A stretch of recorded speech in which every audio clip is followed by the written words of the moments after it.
Good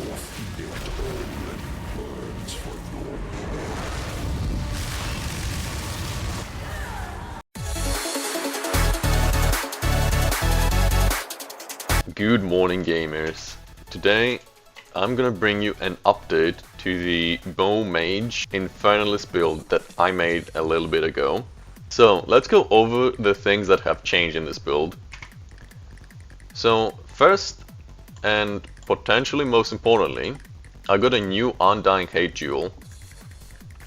After almost 3000 divines of rolling this damn jewel, I have found one that gives me 5 copies of Derogatory Gaze, which give me 5% crit chance per 10 tribute each, adding up to a total of 25%. This means that the value of every single tribute node here is 12.5% crit chance, as well as 2 unfiltered brutalities. So essentially each node here is 8% attack damage, 12.5% attack crit hit chance, and 5% attack damage from the desecration. This means that every single tribute node here is worth 13% attack damage and 12.5% critical hit chance, which is pretty good, especially because it doesn't delete this cluster, meaning that we still have +1 to base crit from struck through.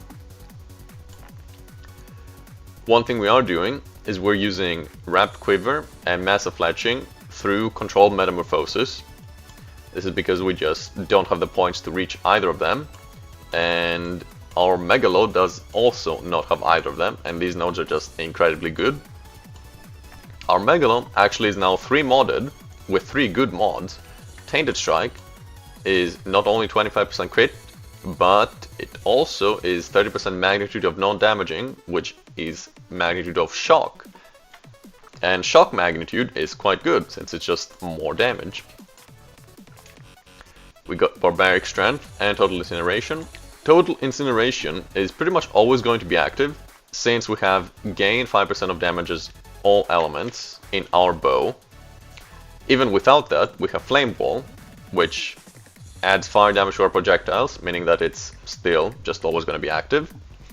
And Barbaric Strength, I don't think I need to explain why this is good. This is pretty much the best notable in the game by quite a bit, except maybe Cooked and Throat Seeker. Although those are kind of, you kind of want to get into those clusters anyway, so there's that to consider. We still have Pain Attunement with a From Nothing. We still have these nodes right here, and again, pretty much just every possible source of crit damage that we can get, even the small passives. We are anointing Battle Trance, this time on our amulet. That is because Aid Rage multiplied by Berserk, which is 1.77 most of the time, instead of 79. That's because this amulet has quality, and also because this has 8% quality, is going to give us 14% multiplicative damage, which is just something that can't really be compared with by any other notable we can anoint. Now, last video I mentioned that we need Blood of Rage to sustain the rage, unless there is some tech to survive while using this, Blood of the Warrior. And turns out that there is. And this is in the weapon swap. We are using Sanctified Staff. You probably didn't even know this weapon existed, but what it does is, it gives us this skill called Consecrate.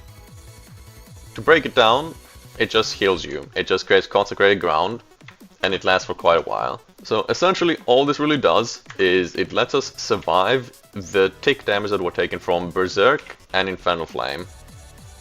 As you can see, we're still regaining life, so we're not dying. This means that we don't need to anoint Blood of Rage, because this keeps our rage at the max of 50.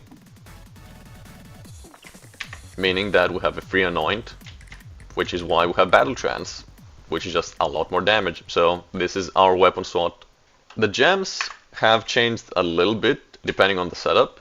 So this first setup that I made is built around Doriani's prototype. I found out that this is currently not better than the Tabula setup. I'll explain why. So the main thing is that we need to use this amulet which simply cannot meet attribute requirements without it. That's a bit of an issue, since this ring gives us attributes and Ventor's does not. But basically, what we're doing is we are reducing our lighting resistance as low as possible, and Doriani's prototype says that their lighting resistance is equal to ours, like all enemies in our presence. So essentially, by having this setup, our biter has minus 152% lighting resistance, and that's a lot. That is way more than any elemental exposure or Akiatas could possibly do.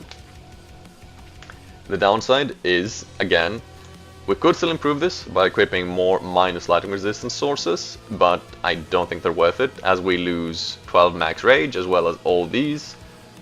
Ingenuity, also not worth it, we lose pain attunement, so yeah. This does have the upside of 8% quality is really good in this build. As you can see, Berserk and pretty much every skill here is affected by quality quite positively.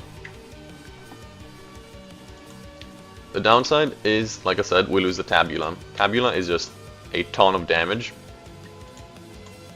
In fact, Tabula is a whole +1 skill level.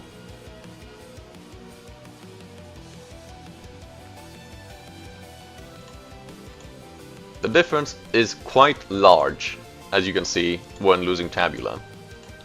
The thing to consider as well while losing Tabula is that all of these jewels are actually evolved with Dex, Int, and Fire Res.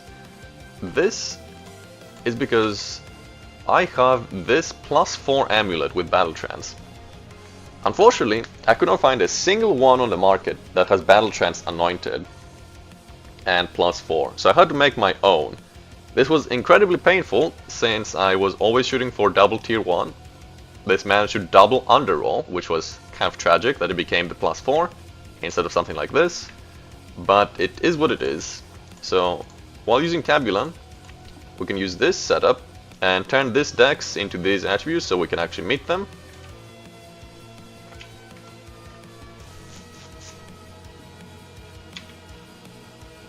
And by doing that, we get all of these bonuses. We get our +1 level, going up to 38 on Lightning Rod and 35 on Lightning Arrow.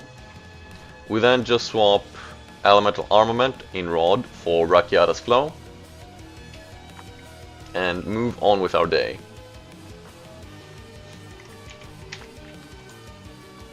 Tabula does also bring us much closer to crit cap, which is a real consideration, especially since our crit damage is so high. As you can see, that is a massive drop. As for the ring, I ended up voling my previous ring, which unfortunately bricked. Well, it didn't brick, but life regen is useless, sadly. And this one I ended up locking. I decided to check the lock outcome, and sadly the vals did not reward me, so I ended up sanctifying it to get a overrolled fizz and max rolled everything else. So good outcome on this, not perfect. We would have much rather had crit damage or percent damage val on it, but it is what it is. This is the best ring I could end up coming by, since it is a quad flat penumbra ring. I made this bow on stream. Rub the bow on Angie.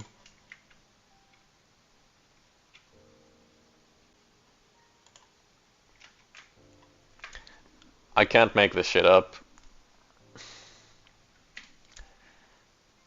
Get me out.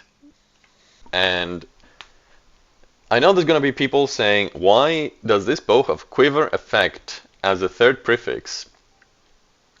There is a gigantic amount of math that I had to do to figure out if this is the best prefix, and it turns out that it actually is the best prefix. You may ask, why did I do the math instead of just ask POB? Well, POB cannot really be relied on since it is just very inaccurate, so I had to manually math out, and I manually mathed out that this is just the best prefix that can be there. As for the suffixes, +5, which is +6 with a Sanctify, crit chance, and crit damage bonus. This is, again, something that some people may ask, why is that there instead of something like +2 arrows? And, well, to the people that have watched my Infernalist Sunder build from last league that had like 10,000% crit damage, it will be very obvious why. To those who haven't, this is base crit. So let me just show you what it looks like if I remove overextend, how much my crit will tank.